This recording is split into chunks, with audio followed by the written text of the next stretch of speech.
Unseasonably warm temperatures are driving locals to the lakeshore.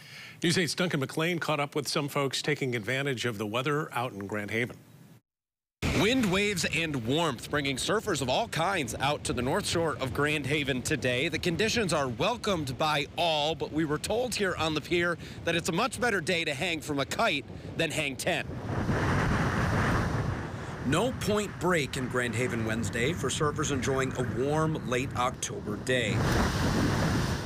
Lake Michigan's west-southwest wind plenty fast enough to kick up the waves, but coming too straight off the lake to turn any tubes. They're kind of junky today. The waves are closing out, meaning they're breaking all at once. I'd rather see them peeling so I could get some better surfing in, but I'm just going to try my best out there. Those conditions still worth a shot, though, for a dozen surfers eager to capitalize on a warm day during what they would call the busy season in Grand Haven. The fall is generally our surf season. We get a lot of north and then south wind kind of back and forth, so I might surf 20 times a month this time of year.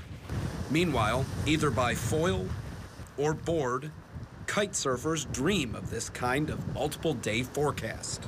First reaction was to book 3 days off. I woke up this morning and I was kind of tired from riding yesterday, but I'm like, you know what? The buffet is open.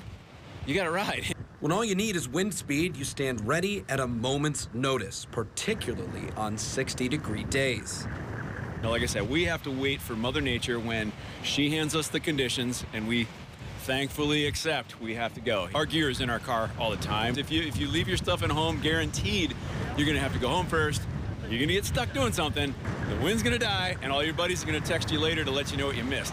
It's a valuable life lesson for those chasing wind and waves and those of us better suited to stay on the beach. In Grand Haven, Duncan McLean, News 8.